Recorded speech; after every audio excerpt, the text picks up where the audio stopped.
Multiply 7 कितना होगा, -14 हो गया, इक्वल टू 0। अब -14 और +2 कितना होता है, -14 और +2 वैसे तो होता है -12, लेकिन इक्वल टू के उधर चला जाएगा तो क्या होगा, प्लस में हो जाएगा। अब 2CR इक्वल टू 12 सोल्व करेंगे तो 12/2 प्लस में 6 आंसर आ जाएगा। जो CR का ऑक्सीकरण संख्या है ये 6 हो जाएगी। कितना आसान है, बस आपको इतना याद करना है। में से ये जो hydrogen, lithium, sodium, potassium, rubidium इसका +1 है, ये आपको याद ही रहेगा। और उसके बाद जो ऑक्सीजन है इसका आपको पता है -2 होता है। बचा क्या, जो हैलोजन गैस होती है ना, यहाँ पे याद रखना -1 है, और बाकी जो बेरिलियम, मैग्नीशियम, कैल्शियम और स्ट्रोंटियम है इसका +2 है। और इतना आप याद रखेंगे ना तो कोई भी ऑक्सीडेशन नंबर आ जाए, बड़े से बड़ा, छोटे से छोटा, कोई भी आपसे गलत नहीं होगा। बस इतना आपको याद रखना है। आगे चलते हैं। जैसे आप देखिए OF2 में ऑक्सीजन की ऑक्सीकरण संख्या निकालें। देखिए देखने में आपको आसान लग रहा है, तो यहाँ पर ये मैंने क्वेश्चन इंक्लूड क्यों किया पता है, क्योंकि जब भी आपसे पूछा जाएगा कि ऑक्सीजन की ऑक्सीकरण संख्या क्या होगी, आप तो कहेंगे यार ऑक्सीजन की तो हमें पता ही है -2 होती है, और एग्जामिनर इसीलिए क्वेश्चन देता भी है। उसने पूछा क्या है, O की ऑक्सीकरण संख्या क्या होगी, तो आप कहेंगे यार कि जो O यानी कि ऑक्सीजन, और ऑक्सीजन की ऑक्सीकरण संख्या तो हमें पता है कि -2, पर नहीं। हमेशा याद रखिएगा जब जो इसमें से चीज दी है ना कि कभी भी ऑक्सीडेशन संख्या में भरनी नहीं है, तो हमेशा पता करना है। कैसे, मतलब देखिए जैसे यहाँ पर ऑक्सीजन की पूछी है, ऑक्सीजन की वैल्यू हमें पता करनी है, भरनी नहीं है। अगर हाइड्रोजन की जैसे आपको पता है कि +1 है, और यहाँ पर ऑक्सीजन की जगह हाइड्रोजन भी पूछ लेते तो हाइड्रोजन को आप H मान के ही चलेंगे, कि जो ऑक्सीडेशन नंबर है वो भरेंगे नहीं। समझ गए आप। जैसे देखिए OF2 है ना, OF2 है, इसकी ऑक्सीडेशन संख्या टोटल की होती है 0। इसमें खाली ऑक्सीजन की पूछी है, तो ऑक्सीजन को हम ऐसे ही रख देंगे, यहाँ -2 नहीं भरेंगे, इसके बारे में पूछा गया है।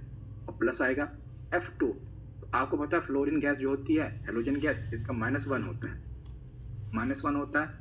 तो -1 मल्टीप्लाई कितने से होगा, यहाँ 2 है तो 2 से हो जाए, इक्वल टू 0। 0 माइनस में है, -1 मल्टीप्लाई 2 तो माइनस में हो जाएगा, -2 अब 0। ऑक्सीजन का कितना हो जाएगा, -2 उधर जाएगा, +2। यहाँ पर आप देख रहे हैं प्लस में आ गया, वैसे आप लगा के कितना आते माइनस में लगा देते अगर आपको पता ना होता।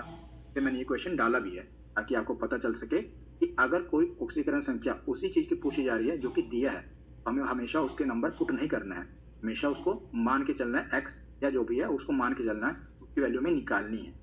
जैसे आगे हम देखते हैं, यहाँ पर भी आप देखिए कि H2O2 में ऑक्सीजन की ऑक्सीकरण संख्या क्या होगी।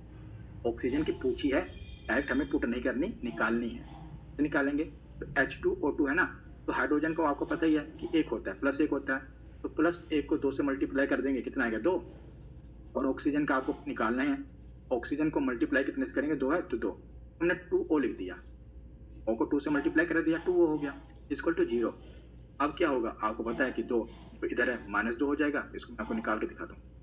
2 + 2O है, ये O है, इक्वल टू 0 है, तो यहाँ पर 2O रह गया, और 0 की इधर ये प्लस वाला 2 आएगा तो -2 हो जाएगा ना। अब O -2 / 2 कितना होगा, -1। तो ऑक्सीजन होगा ना, इसका जो ऑक्सीडेशन नंबर होगा -1 हो जाएगा। अब आगे चलते हैं, ये वाला सम भी देख लेते हैं कि CaH2 में हाइड्रोजन की ऑक्सीकरण संख्या क्या होगी। वैसे हमें पता है कि हाइड्रोजन की ऑक्सीकरण संख्या होती है +1, पर यहाँ पर पूछा गया है तो उसको पुट नहीं करना है, निकालना है। लेकिन अगर इसी सम में कैल्शियम का ऑक्सीडेशन नंबर पूछा होता ना, तब हम हाइड्रोजन का ऑक्सीडेशन नंबर भर लेते। यहाँ पर